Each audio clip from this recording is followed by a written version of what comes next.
ท่านกำลังรับฟังสถานีวิทยุกระจายเสียงแห่งประเทศไทยจังหวัดลำพูน FM 95 เมกะเฮิรตซ์ ขอต้อนรับเข้าสู่รายการเรื่องเล่าเจ้าเกษตรเมืองลำพูน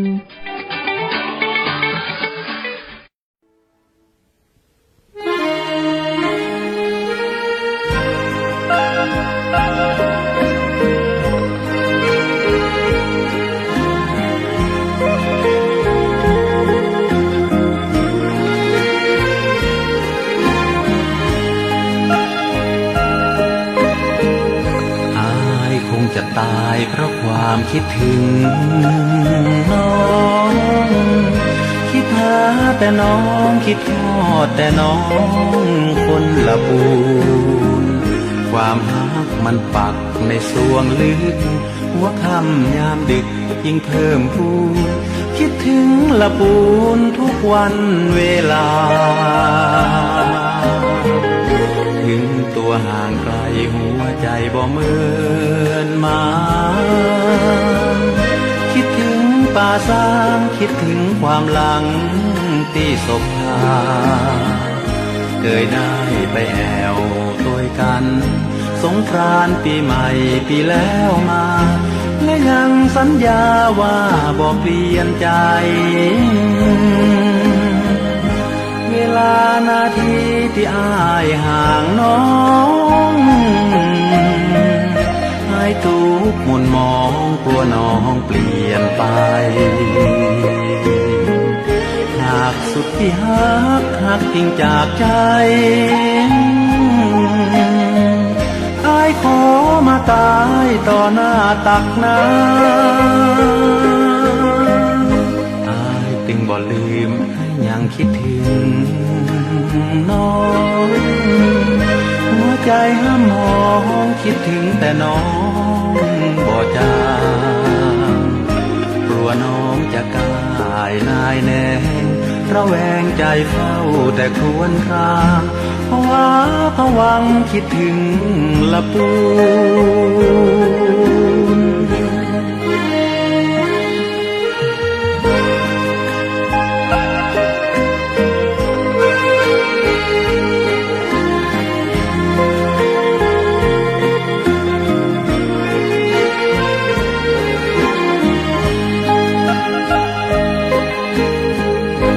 เวลานาทีที่อ้ายห่างน้อง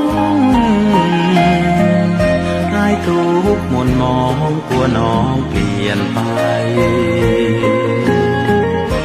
หากสุดที่หักจริงจากใจอ้ายขอมาตายต่อหน้าตักน้ำ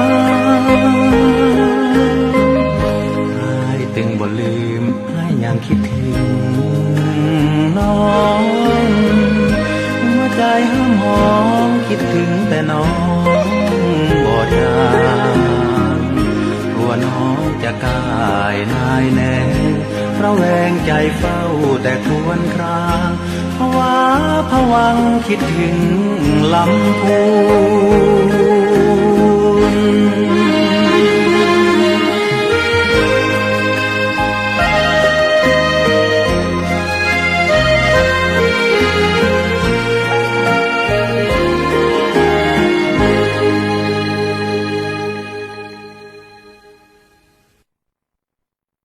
ครับสวัสดีครับคุณผู้ชมคุณผู้ฟังครับ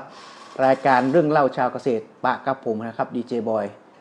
ตอนนี้นะครับสภาพอากาศบ้านเฮานะครับก็เข้าสู่ฤดูหนาวและย่างเข้าสู่ฤดูแห่งเหมันละนะครับอากาศเริ่มเย็นๆมาในยามเมื่อเช้าแล้วนะครับแต่แม้ว่าเฮาจะผ่านพ้นเรื่องของอุทกภัยหรือน้ำท่วมไปนะครับในวันนี้ปีนี้ในลำพูนนี่ยังปอตะใดนะครับในภาพรวมนะบางส่วนพี่น้องอาจจะมีพ่องนะครับก็เป็นกำลังใจให้นะครับปริมาณน้ำวันนี้นะครับเรายังปอกักเก็บน้ำอยู่ที่ระดับเกิน 10-80% อยู่นะครับในอ่างของลำพูนนะครับรวมถึงเขื่อนแม่งัดและแม่กวงนะครับที่อยู่เชียงใหม่ที่ผ่านน้ำมาทางของเราเองนะครับในเรื่องวันนี้นะครับก็จะพาพ่อแม่พี่น้องไปไปเอิ้นนะครับกับพี่น้องของกระทรวงเกษตรและสหกรณ์ซึ่งทำงานใกล้ชิดกับพ่อแม่พี่น้อง นะครับเปิ้นฮ้องว่าเป็นหน่วยแนวหน้าของกระทรวงเกษตรและสหกรณ์และอยู่ในสังกัดกรมที่ใหญ่มากเป็นของกรมส่งเสริมการเกษตรวันนี้ป้าป้อมแม่พี่น้องมาสัมภาษณ์กับนะครับข้าราชการนะครับป้อมอันพี่น้องกระทรวงเกษตรที่เป็นหน่วยแนวหน้าเกษตรตำบลครับสวัสดีครับแนะนำชื่อเสียงคือป้อมแม่พี่น้องรู้จักได้หรอครับสวัสดีเจ้าศาสตรกรสุวรรณากาศเจ้านักวิชาการส่งเสริมการเกษตรชำนาญการเจ้าสำนักงานเกษตรอำเภอบ้านโฮงค่ะชื่อเล่นชื่อจอยค่ะจอยนะครับบ้านห้องเกษตรจอยนะครับเป็นเกษตรตำบลอะไรอย่างเป็นเกษตรตำบลหนองปลาสวายเจ้าหนองปลาสวายอันนี้ถามว่าเป็นเกษตรตำบลมาเนี่ยกี่ปีมาละ13 ปีไป13 ปีไปนะครับเพราะเป็น13 ปีไปเนี่ยเกษตรตำบลเนี่ยหน้าที่เนี่ยของเกษตรตำบลเนี่ยนี่อย่างพ่องจริงๆแล้วเนี่ยอันนี้ต้องเต้าความมาก่อนได้เลยครับว่าก่อนที่จะมาสอบเนาะเราก็สอบเขานักวิชาการส่งเสริมการเกษตรในความคิดของเขาณตอนนั้นว่าเราเคยสัมผัสกับหน่วยงานราชการมาก่อนเนาะมูฮู้จักเกษตรตำบลได้เลยค่ะตอนนั้นก็เข้าใจว่านักวิชาการส่งเสริมหน้าที่ก็คือส่งเสริมให้เกษตรกรย่าจะได้ก็ได้ค่ะเพื่อเปิ้นกินดีอยู่ดีจะส่งเสริมด้านการเกษตรด้านอาชีพเจ้าแล้วพอมาปฏิบัติงานจริงเป็นไงค่อนข้างแตกต่างจากที่คิดเล่าให้ฟังเลยนะอันงานแรกเนี่ยที่จะต้องเจอกับพ่อแม่พี่น้องเกษตรกรคืองานอะไรจริงๆมันควรเป็นงานส่งเสริมแต่ทุกวันนี้ไม่ใช่เป็นการขึ้นทะเบียนเกษตรกรถามว่านี่อย่างต้องขึ้นวันนี้จริงๆแล้วเฮาตัวเฮาโหอยู่มันขึ้นเพื่ออย่างหนึ่งคือเหมือนเป็นเปิ้นท้องว่าเป็นไปประกอบอาชีพเนาะจะถ้าใครเป็นเกษตรกรก็คือต้องขึ้นทะเบียนเกษตรกรเพื่อแจ้งว่าเนี่ยฉันมีอาชีพเป็นเกษตรกรนะเป็นเปิ้นท้องยืนยันตัวตนว่าอาชีพเกษตรกรจะเหมือนไปประกอบวิชาชีพประมาณนั้นนะครับ2ก็คือถ้าขึ้นเสร็จปุ๊บแบบข้อมูลที่ได้เนาะข้อมูลที่ได้เนี่ยเฮาก็จะมันจะมีฐานระบบซึ่งหน่วยงานต่างๆหน่วยงานภาคีต่างๆสามารถขอนำไปใช้ได้เนาะในส่วนต่างๆว่าจะเป็นในเรื่องของพาณิชย์ในเรื่องของผลผลิตทางการเกษตรว่าอย่างปีนี้ผลผลิตของเฮาจะมีประมาณต้นไม้ลำไยมะม่วงหรือพืชเศรษฐกิจต่างๆที่อยู่ในพื้นที่ของเฮามันมีอย่างห้องมีต้าใดเกษตรกรในแต่ละพื้นที่มีเต้าใดครับเจ้าแล้วน้องจอยเป็นไงพ่องไปขึ้นทะเบียนเนี่ยตีกับปฏิบัติหน้าที่เกษตรตำบลมาเวลาไปขึ้นเนี่ยไปขึ้นจะไหนไปเอาไปมีอย่างพ่องต้องไปกรอกข้อมูลอย่างพ่องมันเราคือฟังสั้นๆนะครับการขึ้นทะเบียนเนี่ยการขึ้นทะเบียนเนาะตอนแรกๆเลยนะมันเขาก็จะใช้เป็นกระดาษเนาะเป็นกระดาษมันจะมีแบบเนาะแบบเขาเรียกแบบทบก.01แต่มีสำหรับใครที่ขึ้นทะเบียนครั้งแรกขึ้นทะเบียนใหม่เลยเป็นเกษตรกรรายใหม่ก็ต้องใช้แบบฟอร์มนี้แบบขึ้นทะเบียนเกษตรกรนะจ๊ะคือก็ต้องกรอกเนาะเราก็จะมียังเจ้าหน้าที่ของบ้านโฮงเองก็จะมีตัวอย่างการกรอกเนาะไปแล้วเวลาเราไปอะค่ะเราจะไปคือบริการในพื้นที่ของแต่ละตำบลบริการในพื้นที่ไปบริการเช่นอย่างสมมุติว่าอย่างของจอยเองตำบลหนองปลาสวายเนี่ยจอยก็จะทำแผนละในช่วงว่าเป็นช่วงเดือนกุมภาปีเนี้ยเดือนกุมภาเนี่ยจอยจะไปรับขึ้นทะเบียนที่ตำบลหนองปลาจอยจะมีแผนวันที่นี้เวลานี้ไปบ้านไหนจากสถานที่ไหนแล้วก็ทำหนังสือแจ้งไปให้ผู้ใหญ่บ้านเพื่อประชาสัมพันธ์นะจ๊ะเพราะว่าอย่างของจอยเองเนี่ยพื้นที่ตำบลหนองปลาสวายเนี่ยจะติดกับอำเภอจำตองมันก็จะมีเกษตรกรฝั่งจำตองที่เปิ้นจะถ้าฟังข่าวอยู่ว่าเกษตรตำบลหนองปลาเปิ้นจะมาขึ้นทะเบียนมาได้ค่ะเพื่อว่าเปิ้นจะได้มาแจ้งขึ้นตรงนั้นจะได้ไม่ต้องมาถึงบ้านโฮงเพราะมันไกลเจ้าอันนี้ก็จะเป็นการให้บริการอย่างหนึ่งก็จะมีเกษตรกรที่เป็นคนเฒ่าเนาะเป็นคนผู้สูงอายุหน่อยหนึ่งอะค่ะเดินเหินลำบากเดินทางลำบากอ่ะเวลาเขาไปพื้นที่ก็เหมือนเป็นการลดภาระของเปิ้นในการแจ้งเพราะเราต้องเข้าใจว่าเดี๋ยวนี้เอาจริงแล้วเกษตรกรส่วนใหญ่เนี่ยมากกว่า 50% แน่นอนอายุ60อัพ60อัพขึ้นไปเพราะฉะนั้นเนี่ยก็คือไปลงไปในพื้นที่ไปเก็บข้อมูลเลยดีกว่าขึ้นทะเบียนให้เปิดคำพันเลยปิกมานี่เกิดมันมานอกนั้นมันแล้วหรือยังปิกมาต้องมาทำอย่างเห็นต่ออย่างการขึ้นทะเบียนเกษตรกรตอนเนี้ยมันจะต้องเปิ้นของว่ามันจะมีอยู่สองสเต็ปที่เกษตรกรจะต้องทำก็คือหนึ่งในเรื่องของการแจ้งก่อนจะแจ้งตามที่เฮานัดกะจะมาแจ้งสำนักงานเกษตรอำเภอกะ รือว่าจะแจ้งผ่านแอปพลิเคชันฟาร์มบุ๊กกาที่เฮาที่กลุ่มเฮามีอยู่นะคะกับ1ถ้าคุณแจ้งขึ้นทะเบียนเสร็จแล้วเนี่ยเจ้าหน้าที่เนาะเกษตรตำบลเนี่ยก็จะมาบันทึกข้อมูลที่เกษตรกรแจ้งอะค่ะในระบบทะเบียนเกษตรกรจากนั้นเขาจะชุดติดประกาศเนาะชุดติดประกาศยืนยันข้อมูลเพื่อกลับไปรีเช็คกับเกษตรกรแห่งกรรมหนึ่งว่าไอ้ที่เจ้าหน้าที่บันทึกไปเนี่ยถูกไหมของแต่ละคนเนาะตามพื้นที่ตั้งแปลงหากเราไปตรวจสอบแล้วโอเคข้อมูลถูกต้องสมบูรณ์มามีอย่างผิดพลาดเกษตรกรก็ลงลายมือชื่อยืนยันข้อมูลจากห้านทางผู้นำหมู่บ้านก็จะส่งเอกสารชุดนั้นกลับปิ้งมาให้เกษตรตำบลนะคะเกษตรตำบลก็จะยืนยันข้อมูลในระบบแล้วก็สามารถพิมพ์ข้อมูลลงในสมุดทะเบียนเกษตรกรของเกษตรกรเป็นสมุดเล่มเขียวใช่เล่มเขียวเป็นบัตรประชาชนสำหรับเกษตรกรใช่นะครับเดี๋ยวเฮายั้งฟังเพลงกันสักกำเนาะเดี๋ยวเฮาอู้เอิ้นกันต่ออย่าฟังหมุนขึ้นไปเลยนะต่อไปเป็นสิทธิ์ของการขึ้นทะเบียนเกษตรกรนะครับฟังหมุนขึ้นเนี่ยยั้งฟังเพลงกันก่อน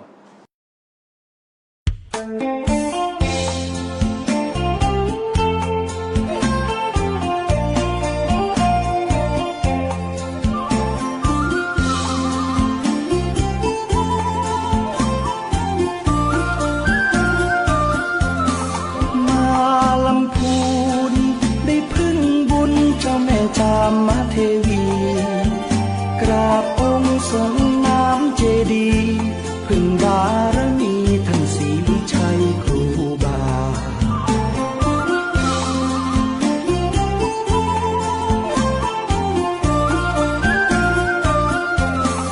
อำเภอเมืองรุ่งเรืองการพัฒนาเกษตรกรรมอุตสาหกรรมนำพาส่งเสริมประชาให้อยู่ดีมีกิน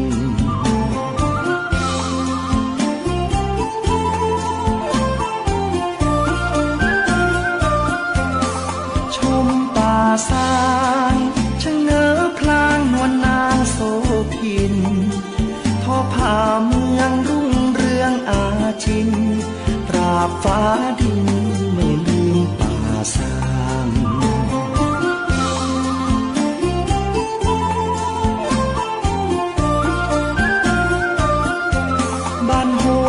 เจริ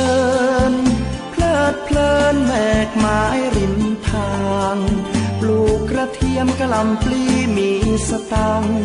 น่ารักจังหน้ามนต์คนผ่านเฮา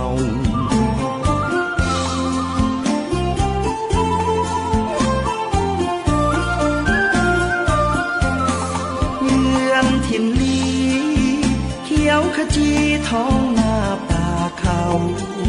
ล่องแก่งก้อยหยอกล้อสองเรา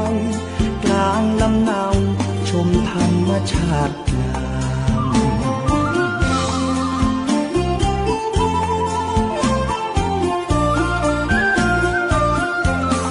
ทุ่งหัวช้างชวนน้องนางไหว้พระธาตุดอยกวางคำเมืองคนดีมีศีลธรรมจิตใจงดงามพี่น้องหลายดอย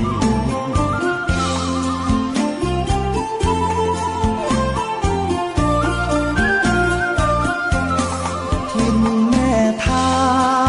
ชาวประชาฝีมือเลิศลอยหัตถกรรมงดงามบ่อน้อยเตื้องสามปอยบนดอยขุนตาล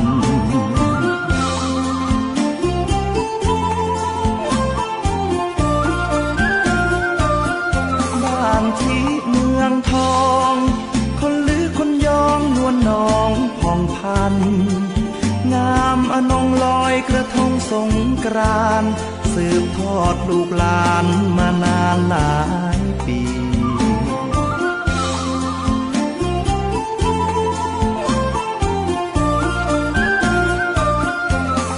ไปบ้านเวียงได้ร่วมเรียงเที่ยวงานประเพณีร่วมขบวนแห่ไม้กำสรีน้องล่องคนใจดีเขามีเมตตา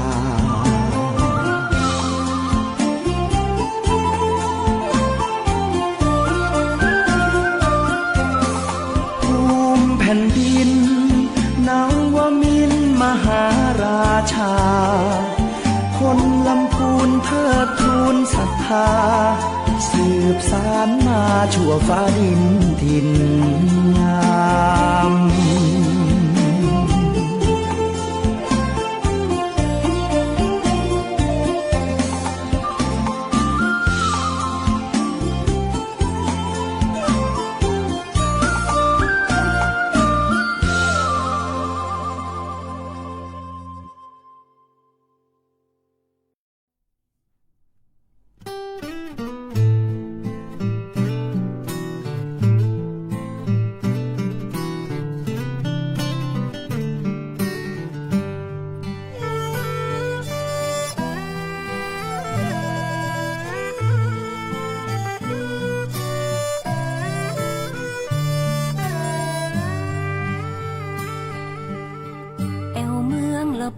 อิ่มบุญอุ่นฮัก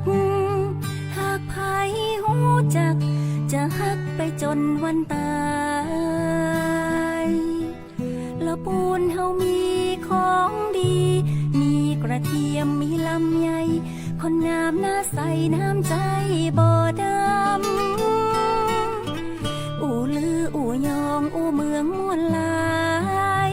เรื่องการแต่งกายเฮาก็ใส่ผ้าเมืองภูมิใจแต่นาหมู่เฮาห่วมแหงสร้างบ้านแปลงเมืองรุ่งเรืองมาเมินหนึ่งในล้านนาคือประเพณีส่งน้ำเจดีย์สิริพูนชัยงานแห่หลวงงดงามยิ่งใหญ่ตานสลากย้อมคือการร่วมใจทำบุญครั้งใดบ่เต้างานนี้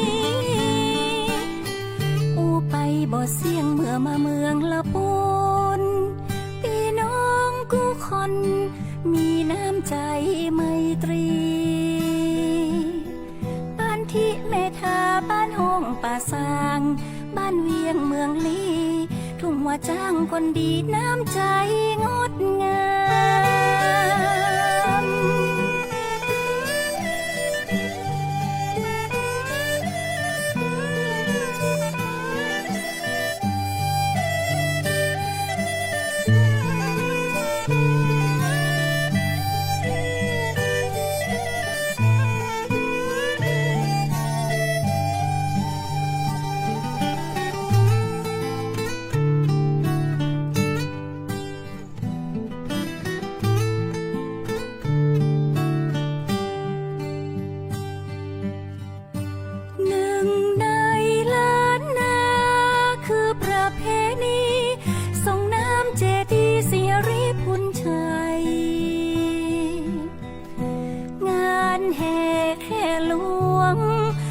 งามยิ่งใหญ่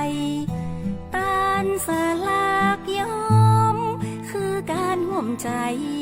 ทำบุญครั้งใดบ่เต้างานนี้อูไปบ่เสี่ยงเมื่อมาเมืองละปูนพี่น้องกู้คนมีน้ำใจไมตรีบ้านที่เมธาบ้านห้องป่าสางบ้านเวียงเมืองลีทุ่งว่าจ้างคนดีน้ำใจงดงาม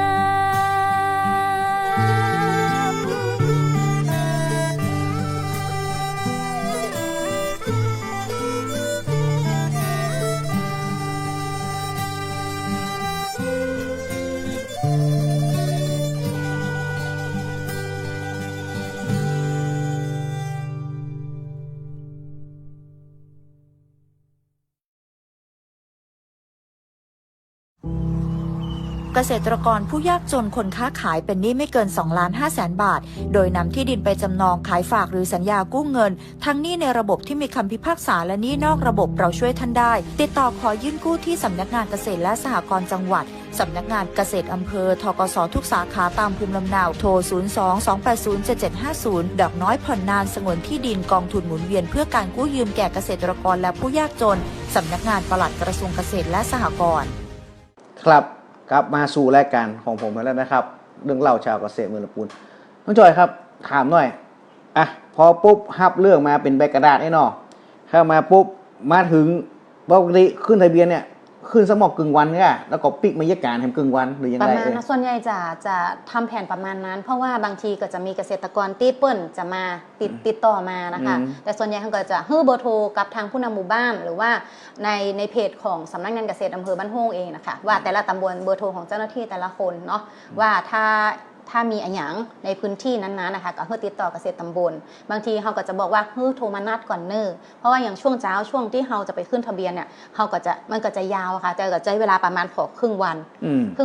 หลังจากท่านก็มาประจำการอยู่ที่สำนักงาน มาประจำการที่สำนักงาน เจ้า ก็คือเอากระดาษหมู่ฮั่นเข้ามาปุ๊บ ใช่ เข้ามา ใช่ ขึ้นทะเบียนเอง ใช่ ทีนี้ถามว่าวันนี้ถ้าเป็นเกษตรกรสามารถลงทะเบียนเองได้ไหมขึ้นทะเบียนเองได้ไหม ถ้าขึ้นนับหนึ่งเนี่ยต้องนับกับเจ้าหน้าที่เท่านั้น นับจากเจ้าหน้าที่นะ เจ้าหน้าที่ที่อยู่ตามพื้นที่ตั้งแปลงเนาะอย่างสมมุติว่าเราเป็นคนอำเภอเมืองแล้วทีนี้เรามีที่ทำการเกษตรอยู่อำเภอบ้านโฮงแต่ทีนี้ที่ทำการเกษตรอำเภอเมืองบ่มีเลยจะต้องมาติดต่อที่สำนักงานเกษตรอำเภอบ้านโฮงก่อน เพราะว่ามี ที่ดินที่ไหนใช่ถ้านับหนึ่งนะคะเพราะว่าในใบแบบทบก.01เนี่ยมันจะต้องมีเซ็นรับรองข้อมูลการขึ้นทะเบียนเกษตรกรโดยผู้นำชุมชนหรือว่าอาสาสมัครเกษตรหมู่บ้านเพราะมันจะต้องเป็นตามพื้นที่ตั้งแปลงเท่านั้นเพราะว่าเปิ้ลจะได้เปิ้ลต้องรู้ข้อมูลในพื้นที่ของเปิ้ลเนาะมันก็จะเซ็นยืนยันเนี่ยค่ะสมมติว่าเราอยู่อำเภอเมืองแล้วป้าหลวงบ้านเฮาที่บ้านเฮาอยู่เนี่ยมาเซ็นรับรองเนี่ยเปิ้ลก็จะต้องมาเซ็นแหละเพราะเปิ้ลสามารถรับรองได้เฮ้ยในโกเนี่ยเธอมีที่อยู่บ้านโฮงจริงหรือเปล่าจ้าสมมุติว่าผมเนี่ยดีเจบอยเลิกละอาชีพเนี่ยอาชีพต่างๆจะมาเป็นเกษตรกรละแล้วย้ายมาอยู่อำเภอบ้านโฮงมาอยู่ตำบลหนองปลาสวายมาอยู่ที่หมู่3เนี่ยเนาะเพราะฉะนั้นเนี่ยพื้นที่ของแปลงอยู่ที่หมู่3ก็ต้องไปบอกผู้ใหญ่บ้านหมู่3ไปบอกผู้หลวงบ้านก่อนแม่นแล้วจากนั้นก็ประสานมาไปขึ้นทะเบียนเกษตรวันนี้คือก็ติดต่อได้ค่ะไปหาป้าหลวงส่วนใหญ่ก็เปิ้ลก็จะผ่านผู้นำเนาะเพราะเป็นคนที่อยู่ใกล้เนาะจะอยู่ใกล้แต่จริงๆแล้วในแบบเปิ้ลว่าแบบขอขึ้นทะเบียนนะคะเขาขอที่ไหนก็ได้หมายถึงว่าขอที่สำนักงานเกษตรอำเภอไหนก็ได้สมมุติว่าวันนี้กึศจะได้ละมีประสานไป walk in เข้ามาที่สำนักงานเกษตรอำเภอได้ไหมได้ทุกอำเภอมีแบบนี้เหมือนกันค่ะมีเข้ามา walk in เข้ามาปุ๊บก็จะมีเกษตรตำบลอยู่ของแต่ละตำบลแต่ทีนี้คือถ้าเข้ามาปุ๊บถ้าเกษตรตำบลที่เขาจะมาติดต่อบอยู่เขาก็สามารถติดต่อเจ้าหน้าที่ท่านอื่นได้ไม่มีปัญหาไม่มีปัญหาก็คือมาขอยืนยันตัวตนว่าขอจงใจมาเป็นเกษตรกรแล้วเนอะนะครับแล้วทีนี้ถามหน่อยหนึ่งสิทธิเนี่ยสิทธิหมายถึงว่ามันมีอย่างสิทธิประโยชน์ของการขึ้นทะเบียนเกษตรกรมันมีอย่างพอเราฟังหน่อย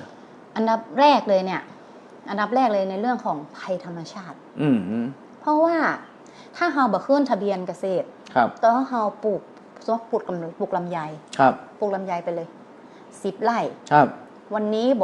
ลมหลวงมาละเอาไปหมดเลย10 ไร่เหลือสักต้นจ้าอันเนี้ยคือทางเกษตรเองหรือว่าทางท้องถิ่นเองที่เรามีส่วนอยู่เนี่ยตามท้องที่เนาะแต่มันจะเป็นอบตเนี่ยค่ะหรือว่าเทศบาลนั้นๆเปิ้ลจะสามารถช่วยเกษตรกรรายนี้ได้เนื่องจากว่าเปิ้ลจะใช้ฐานข้อมูลของเกษตรเนี่ยเป็นหลักค่ะเหมือนไม่ได้แจ้งเกิดอะค่ะคนนะเหมือนคนเลยอะไม่ได้แจ้งเกิดแต่แจ้งตายมันได้ถูกไหมคะเพราะฉะนั้นจะต้องแจ้งเกิดก่อนเป็นแบบแรกอันนี้สำคัญมากๆเลยค่ะแล้วก็อันที่2คือมันจะเป็นนโยบายต่างๆของภาครัฐที่จะเข้ามาเป็นช่วงๆเนาะมาบางทีมาเปิ้ลเพราะว่ามาแบบโครงการมาแล้วเนอะวันนี้คงประกาศละตุ้มเนี่ยมันถ้าคนที่เปิ้ลมาได้ขึ้นทะเบียนหรือไม่ได้ปรับปรุงข้อมูลทะเบียนเกษตรกรให้เป็นปัจจุบันเนี่ยก็อาจจะเสียสิทธิ์นั้นไปตรงนั้นด้านได้มันก็ต้องเหมือนโครงการคนละเกิงเนาะวันนี้เขาต้องรีบไปหาในซิทในแอปเป๋าตังค์โดยด่วนทันทีใช่เพราะนั้นเนี่ยต้องเตรียมพร้อมต่อเก่าเพราะนั้นก็คือเกษตรตอนเนี้ยกรมส่งเกษตรสำนักงานเกษตรอำเภอทั้งหมดเนี่ยเกษตรกระบวนไปบอกประกาศละต้องให้ความสนใจถ้าโครงการไหนของรัฐนะที่มันมีตังขึ้นมาสมมติแววมาได้ว่ายังมีนโยบายไร่ละ1,400เนี่ยถ้าเปิ้ลโท่มมาเนี่ยเปิ้ลเคาะมาปุ๊บไร่ละ1,400เปิ้ลก็จะสอบมันก็ครับว่าคุณขึ้นเป็นเกษตรกรหรือไม่มันอยู่ที่แม่นถูกค่ะอันดับแรกคือคน ทุกคนที่ว่าส่วนใหญ่ที่ได้รับสิทธิประโยชน์หรือว่าต่างของรัฐเนี่ยจะต้องขึ้นทะเบียนเกษตรกรจ้าขอโทษค่ะ พอขึ้นเสร็จแล้วเนี่ยนะคนขึ้นเสร็จปุ๊บเนี่ยนะสิทธิ์มันเกิดละมันก็ไปเรื่อยๆแต่ถ้าตกหล่นไปอันนี้ยากแล้วเนาะยากค่ะมันก็ต้องมาดูว่าเพื่อนของว่าสมมุติเนาะมันก็แล้วแต่โครงการเลยค่ะว่าเงื่อนไขแต่ละโครงการที่จะมาเป็นอย่างไรเพื่อนคืออุทธรณ์ได้ไหมหากเรายังไม่ได้แจ้งเนี่ยอุทธรณ์ได้ไหมเนี่ยค่ะแต่ถ้าเป็นเรื่องของภัยธรรมชาติบอกเลยว่าถ้าเรามาแจ้งหลังเกิดภัยมันไม่ได้เลยไม่ได้เลยเพราะฉะนั้นมันเป็นสิทธิประโยชน์ของเกษตรกรใช่ดังนั้นวันนี้ตัวเลขของบ้านโฮงเนี่ยพอหัวข่าวตอนนี้เกือบ100แล้วกันเต็ม100แล้วกัน96%แล้วที่เหลือนี่มันเป็นจะได้พองเนี่ยก็จะมีบางรายที่ว่าป้นท้องว่า1ก็จะมีเกษตรกรที่ปลูกพืชชนิดเดียวอย่างว่าเป็นข้าวค่ะปลูกข้าวหน้าปีแยกกันการเกษตรอยู่ประเภทเดียวปลูกข้าวหน้าปีแต่ปีนี้ไม่ได้ปลูกครับอันนี้ก็คือก็ขึ้นนะค่ะก็จะหายไปเปอร์เซ็นต์นี้อันที่2ก็คือเสียชีวิตครับเกษตรกรเสียชีวิตแล้วบ่มีเปิ้นท้องว่ามันมีใครมาแจ้งหรือว่าในบ้านท่านน่ะเปิ้นอยู่แค่คนเดียวครับค่ะแล้วระบบมันยังบ่ทันแจ้งเตือเนาะว่าเกษตรกรรายเนี้ยเสียชีวิตค่ะกับอันที่3ก็คือบางรายค่ะก็ยังเข้าใจว่าทำการเกษตรในพื้นที่ไม่มีเอกสารสิทธิ์เนาะแล้วเปิ้นคิดว่ามันบ่ได้มันแจ้งบ่ได้อย่างนี้ค่ะอันนี้ก็จะมีค่ะบางทีก็มีอีกอันนึงก็คือเป็นเกษตรกรที่บ่ได้อยู่ในพื้นที่คือมีที่อยู่นี่แหละเคยขึ้นทะเบียนละแต่บ่มาแจ้งปรับปรุงข้อมูลให้เป็นปัจจุบันอันเนี้ยมันก็นับบ่ได้อาจจะอยู่ต่างจังหวัดอย่างเงี้ยจ้ะแล้วมีที่อยู่บ้านเฮาถามเลยเถอะตอนเนี้ยในลำปูทั้งหมดนะ1ตำบล1เกษตรตำบลหมายความว่าอันนี้เท่ากันแล้วเนาะมีตำบลแล้วก็มีเกษตรตำบลเขารับผิดชอบ1 ต่อ 1หรือเปล่าไม่1ต่อ 1บางคน1 ต่อ 2ก็มี1 ต่อ 2ก็มีแล้วคนตึงตำบลมาขึ้นคนกับคนเดียวนะคนเดียวถามเลยเกษตรตำบลเหนื่อยไหมถามว่าเหนื่อยไหมมันก็เหนื่อยอะค่ะพูดถึงว่ามันก็เหนื่อยถ้าอย่างตำบลเล็กๆเนี่ยยังจอยถือว่ายังน้อยเพราะเกษตรกรประมาณ900กว่าครัวเรือนไอ้อย่างตำบลบ้านโฮง2,000 ปลายเนี่ยค่ะมันจะมีความเหนื่อยอะค่ะแต่พูดถึงว่ามันเป็นสิ่งที่เราทำได้มันทำได้จะมันก็โอเคค่ะว่าเราอยู่กับเกษตรกรเราอยู่กับชาวบ้านเนาะจะมันเป็นอย่างที่เราทำมาก็ชินแล้วนะขึ้นทะเบียนทุกครั้งมา13ปีเนี่ยขอใครมาช่วยบ้างมาไปคนเดียวสมมติตำบลชั้นหนองปลาสวายเนี่ยขอใครมาช่วยอันดับแรกผู้นำชุมชนครับปหลวงผู้ช่วยค่ะก็ขอความร่วมมือไปนะปหลวงผู้ช่วยเกษตรหมู่บ้านอาสาสมัครเกษตรหมู่บ้านอันนี้อารมณ์เป็นมือขวาเกษตรตำบลนะกมอยนะอาสาสมัครเกษตรหมู่บ้านค่ะผู้ช่วยเนี่ยค่ะส่วนใหญ่ก็จะอยู่เป็นนี้สอบต.สท.ผู้นำชุมชนเนี่ยค่ะแต่ว่าถ้าเป็นอย่างเจ้าหน้าที่บางทีเราทำแผนไปเราก็จะมีทีมไปกันเป็นทีมค่ะ2 คน 3 คนวันนี้ใครว่างไปทำแผนไปเธอไปช่วยฉันจะไปช่วยเธอเอาวันกันครับเจ้าทีนี้พูดถึงปัญหาเห็นไหมเขาหนึ่งคนเนี่ยรับผิดชอบตำบลหนึ่งทีกับคน1-2 ตำบลปัญหาที่อยากจะฝากคือพ่อแม่พี่น้องฟังเลยว่ามันเจอปัญหามาซ้ำๆกันเนี่ย13 ปีที่ผ่านมาอยากจะนำเรียนพ่อแม่พี่น้องว่าขอความเห็นใจแล้วต่อไปมาเนี่ยคือเกียมนี่มาคือพร้อมเลยมีปัญหาอย่างห้องลองเล่าให้ฟังหน่อยเหรอปัญหาค่ะปัญหาคือบางทีเปิ้นบ่าขอคือเสียสละเวลาสักอันมีค่าอันเล็กน้อยของเปิ้ลนะเวลาของเปิ้ลขอสักเล็กน้อยอย่างมากก็คือครึ่งวันเนาะในการมาแจ้งปรับปรุงข้อมูลทะเบียนเกษตรกรให้มันเป็นปัจจุบันเพราะว่าอย่างบางครั้งเนี่ยเราไปลงพื้นที่ปัญหาที่เราเจอคือ1 คนถือสมุดเล่มเขียวมาเป็น5 เล่มก็มีฝากกันมาไงฝากกันพี่น้องกันญาติพี่น้องกันฝากกันมาค่ะนี่เราอยากได้ข้อมูลที่มันเป็นจริงแล้วก็ได้อู้กับตัวเกษตรกรตัวจริงใช่ว่าแปลงนี้ปลูกไอ้ยังที่ปลูกเนี่ยยังมีไต้อี้อยู่ก็จะเก็บมาได้ค่ะเพราะข้อมูลเนี่ยจอยมีความรู้สึกว่ามันสำคัญครับ เพื่อที่หน่วยงานต่างๆเปิ้นจะไปใช้ในการในงานของเปิ้นได้อย่างมีประสิทธิภาพอ่ะเนาะแล้วอย่างคือเวลาที่มันเป็นสิทธิประโยชน์ของทุกท่านเองอะค่ะว่าเวลาที่มันเกิดเรื่องภัยธรรมชาติมีหลายครั้งที่ว่าปลูกและบัดได้แจ้งโดยเฉพาะพืชล้มลุกพักต่างๆซึ่งเป็นพืชอายุสั้นอันนี้ก็ต้องแจ้งเหมือนกันคะต้องแจ้งค่ะอย่างพักป้อมเนี่ยอย่างพักป้อมเนี่ยเฮาปลูกพักป้อมสมมุติวันนี้คืนนี้ฝนตกคืนเดียวน้ำขังตกให้มันเป็นสาหร่ายละอย่างคือถ้ามันแจ้งช่วยไม่ได้ค่ะเฮาเป็นเกษตรตำบลนะคะเฮาอยู่กับพี่น้องชาวบ้านเฮาใจเฮานี่ใครฮื้อกะแต่มันด้วยระเบียบด้วยเงื่อนไขต่างๆมันบ่สามารถที่จะช่วยได้บางทีเฮาก็ว่าอย่างบ่ช่วยอย่างช่วยบ่ได้อย่างเงี้ยค่ะบางทีก็ยังหันใจเฮาตัวว่าเฮาก็ต้องเฮาอยากช่วยนะแต่มันก็ต้องอยู่ภายในกรอบในกฎระเบียบเงื่อนไขต่างๆอันนี้คืออยากฝากไว้มากๆเลยว่าอยากให้เสียเวลาสักน้อยเวลามาขึ้นทะเบียนเนี่ยค่ะอยากให้ติดตามประเด็นเดียวคือขอให้มาเป็นตัวจริงเสียงจริงถ้าเป็นไปได้บาควรฝากกันมาใช่ค่ะเพราะว่าเวลาข้อมูลผิดพลาดขึ้นมาปุ๊บเนี่ยป้นจะเอาจริงๆคนที่มาเนี่ยคนที่เสียป้นเขาเสียผลประโยชน์ป้นก็จะโทษทุกคนยกเว้นตัวเองถูกไหมคะเพราะฉะนั้นเราอยากมาอู้กันป้าหน้ากันเกษตรตำบลนะป้ากันปีในเตื้อ2เตื้อเนี่ยนะเหมือนคุณไปหาหมอนะครับหมอนัดคุณก็ต้องมาถูกไหมฮะเพื่อสุขภาพของคุณอันนี้สุขภาพทางการเงินของคุณนะเพราะเป็นเรื่องการผลิตเพราะนั้นน้องจอยบอกว่าให้ทุกคนเนี่ยขอเวลาสักหน่อยนึงครึ่งวันสมมุติว่าผมตกหล่นไปครับน้องจอยครับเดี๋ยวผมขอไปพบกันที่สำนักงานเกษตรอำเภอได้ไหมได้เพราะว่าจะได้ต้นฮ้องว่าจะได้เล่าเรื่องข้อมูลต่างๆว่าปลูกอะไรมีอะไรยังไงบ้างนะครับสมมุติว่าวันนี้ท่านถามว่าสมุดทบกเล่มเขียวหายทำยังไงดี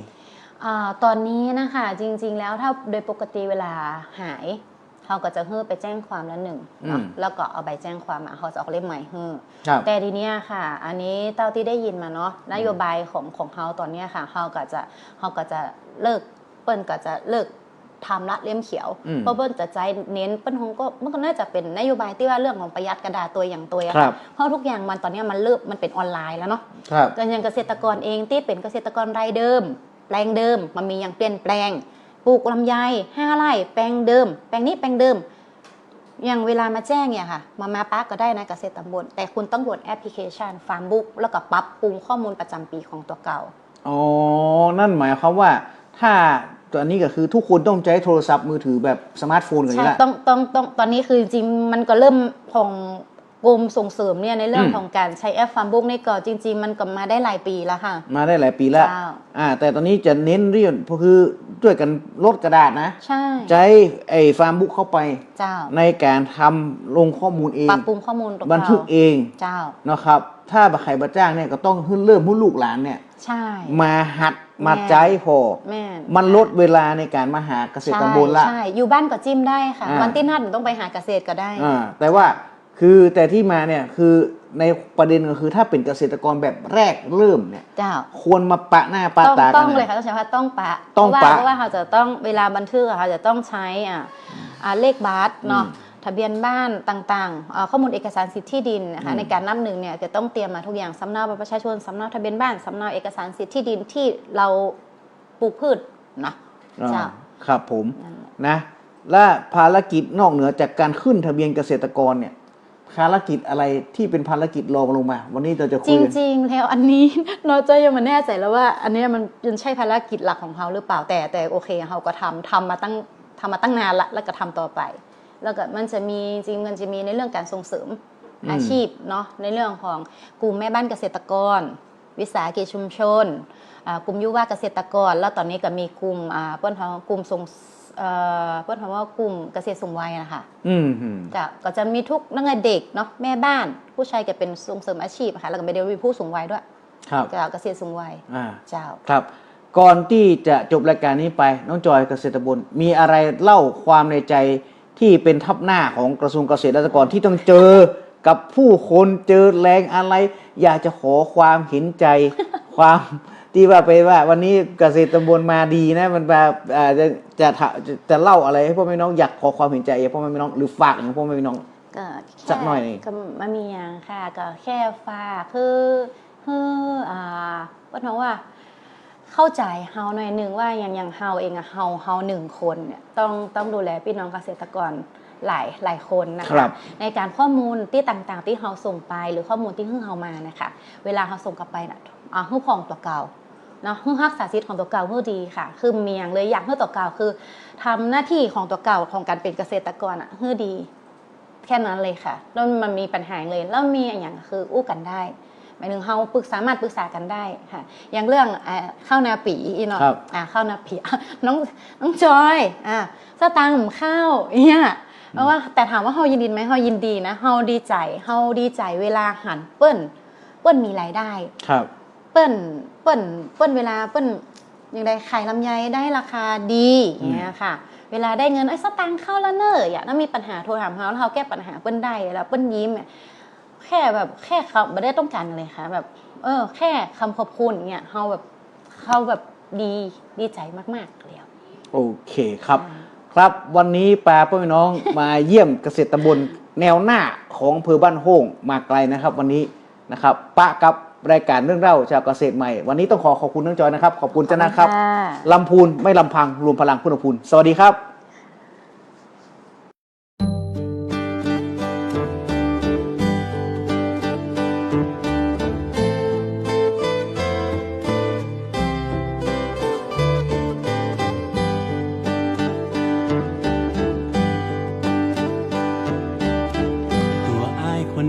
เป็นบ่าวละปู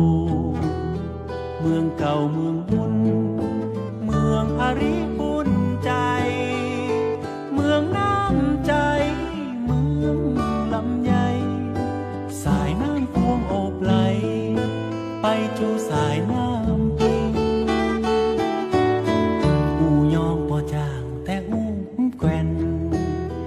ยังบ่มีแฟนมาควงแขนแอบยิงจะได้ควายไปลงหักน้องยิงสาวลุงน้าแม่ปิงแม่ยิงสาวเวียงเจียงใหม่ทันใจใครคนนี้ที่มีหักแต่ปักเกยพันแปรไปหักสาวคนใดหักแต่น้องพอจองเป็นเจ้าของใจบ่าวเมืองลำไยให้เพียงผู้คนดีมาใจผู้แซวแอวม่วนมาได้บ่เคยใจง่ายคือไอ้นายนี้ลูกเจ้าแม่จางมาเตวีคนนี้พอถามน้องนางสักทีไอ้ปอจะมีสิทธิ์ไหม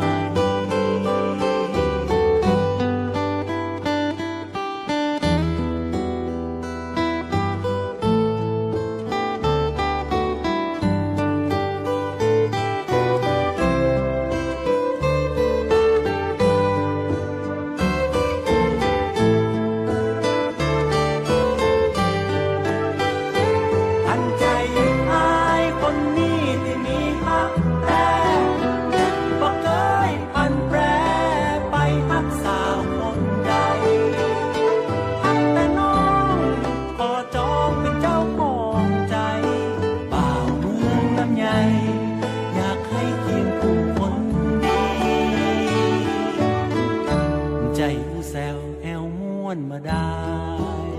ใจคนใจง่ายคือไอ้นายนี้ลูกเจ้าแม่จางมาเตวีคนนี้พอถามน้องนางสักที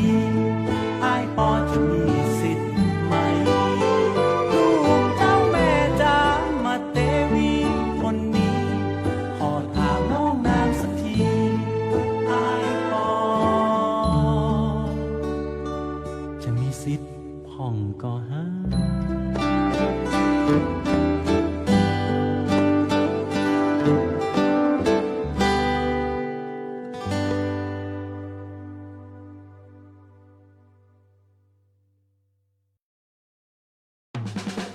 สาระน่ารู้ดีๆกับศูนย์ขยายพันธุ์พืชสวัสดีค่ะคุณผู้ฟังทุกท่าน ยินดีต้อนรับเข้าสู่ช่วงเวลาสาระน่ารู้ดีๆกับศูนย์ขยายพันธุ์พืชช่วงเวลาที่เราจะมาแบ่งปันความรู้และเทคโนโลยีทางการเกษตรที่น่าสนใจจากศูนย์ขยายพันธุ์พืชที่ 8 จังหวัดลำพูนค่ะวันนี้เรามาพูดคุยกันในหัวข้อผลกระทบของสภาพอากาศต่อคุณภาพต้นพันธุ์สมุนไพรเรื่องนี้สำคัญมากสำหรับผู้ที่เพาะปลูกสมุนไพรทุกท่านเลยนะคะสมุนไพรไทยหลายชนิดเช่นกระชายขมิ้นชันขิงฟ้าทลายโจรหรือไพรเป็นพืชที่ต้องการสภาพอากาศเฉพาะเพื่อให้ได้ต้นพันธุ์แข็งแรงแต่ในช่วงไม่กี่ปีที่ผ่านมาสภาพภูมิอากาศของบ้านเราเปลี่ยนแปลงไปมากทั้งอุณหภูมิที่สูงขึ้นฝนที่ตกไม่ตามฤดูกาลและความชื้นที่แปรปรวนสิ่งเหล่านี้ส่งผลโดยตรงต่อคุณภาพของต้นพันธุ์สมุนไพรค่ะอย่างแรกเลยคืออุณหภูมิงานวิจัยจากมหาวิทยาลัยเกษตรศาสตร์ระบุว่าเมื่ออุณหภูมิเกิน35องศาเซลเซียสต่อเนื่องหลายวันกระบวนการสังเคราะห์แสงของพืชจะลดลงต้นสมุนไพรจะเจริญเติบโตช้าลงและทำให้สารสำคัญเช่นน้ำมันหอมระเหยหรือสารต้านอนุมูลอิสระในรากและใบลดลงด้วยส่วนความชื้นในอากาศก็มีผลไม่น้อยหากความชื้นสูงเกินไปจะกระตุ้นให้เชื้อราและแบคทีเรียเจริญได้ดีโดยเฉพาะในดินที่ระบายน้ำไม่ดีทำให้ต้นพันธุ์เน่าหรือเกิดโรครากเน่าโคนเน่าได้ง่ายแต่ถ้าความชื้นต่ำเกินไปต้นสมุนไพรจะขาดน้ำใบเหลืองแห้งกรอบและไม่สามารถนำไปขยายพันธุ์ต่อได้อย่างมีคุณภาพแล้วเกษตรกรจะดูแลต้นพันธุ์สมุนไพรให้ปลอดภัยจากสภาพอากาศที่เปลี่ยนแปลงได้อย่างไรบ้างคำตอบคือการจัดการแปลงปลูกและการเลือกต้นพันธุ์ที่ดีค่ะเริ่มจากการเลือกพื้นที่ปลูกที่ระบายน้ำดีมีร่มเงาเพียงพอปรับปรุงดินให้ร่วนระบายน้ำได้ง่ายและหากมีโรงเรือนหรือระบบพรางแสงก็จะช่วยลดความร้อนและความชื้นส่วนเกินได้ดีมากนอกจากนี้อีกหนึ่งทางเลือกที่สำคัญคือการใช้ต้นพันธุ์ที่ผลิตจากการเพาะเลี้ยงเนื้อเยื่อซึ่งเป็นเทคโนโลยีที่ช่วยให้ได้ต้นพันธุ์ปลอดโรคแข็งแรงและมีความสม่ำเสมอสูงสามารถปลูกได้ตลอดทั้งปีแม้ในช่วงที่สภาพอากาศไม่คงที่ศูนย์ขยายพันธุ์พืชที่ 8 จังหวัดลำพูนได้ดำเนินการผลิตต้นพันธุ์สมุนไพรหลายชนิดโดยวิธีการเพาะเลี้ยงเนื้อเยื่อเช่นขิงบุกไข่ไพรและขมิ้นชันเพื่อช่วยให้เกษตรกรมีต้นพันธุ์คุณภาพดีแข็งแรงสมบูรณ์พร้อมปลูกสรุปง่ายๆก็คือสภาพอากาศที่เปลี่ยนแปลงอาจกระทบทั้งการเจริญเติบโตและคุณภาพของต้นพันธุ์สมุนไพร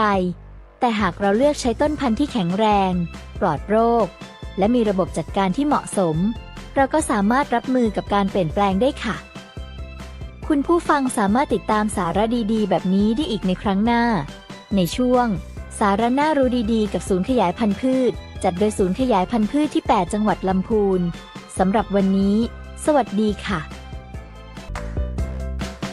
พืชพันธุ์ดีต้องที่ศูนย์ขยายพันธุ์พืชกรมส่งเสริมการเกษตร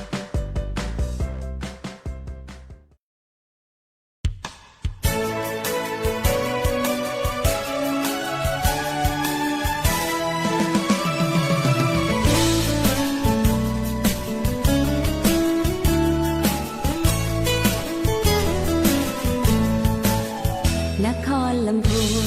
แดนดินถิ่นสวรรค์ช่างงามเกินคำจำนั้นดังเมืองในฝันฉันเยือนมาน้ำกวงทาลีนาทีชื่นช่ำอุราเธอทูลกราบไหว้บูชาองค์ครูบาศรีวิชัย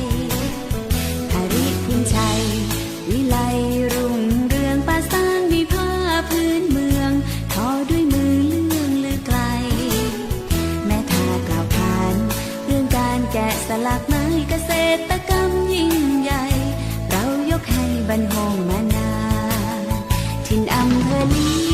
นั้นมีป่าไม้สมบูรณ์ทุ่งหัวช้างอบอุ่นขุนเขาสบเทิมตรึงงานวัดหลวงลำพูนทุกปีทำบุญร่วมงานและมัสการทรงน้ำพระธาตุหริพุนชัยเรื่องลือมานานเปรียบปานแผ่นดินทองงามจริงถิ่นเวียงน้องล่องทุ่งรวงทองเมื่อมองตรึงใจบ้านที่ชวนฝัน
เกษตรกรผู้ยากจนคนค้าขายเป็นหนี้ไม่เกิน 2,500,000 บาทโดยนำที่ดินไปจำนองขายฝากหรือสัญญากู้เงินทั้งหนี้ในระบบที่มีคำพิพากษาและหนี้นอกระบบเราช่วยท่านได้ติดต่อขอยื่นกู้ที่สำนักงานเกษตรและสหกรณ์จังหวัดสำนักงานเกษตรอำเภอธกสทุกสาขาตามภูมิลำเนาโทร 02-280-7750 ดอกน้อยผ่อนนานสงวนที่ดินกองทุนหมุนเวียนเพื่อการกู้ยืมแก่เกษตรกรและผู้ยากจนสำนักงานปลัดกระทรวงเกษตรและสหกรณ์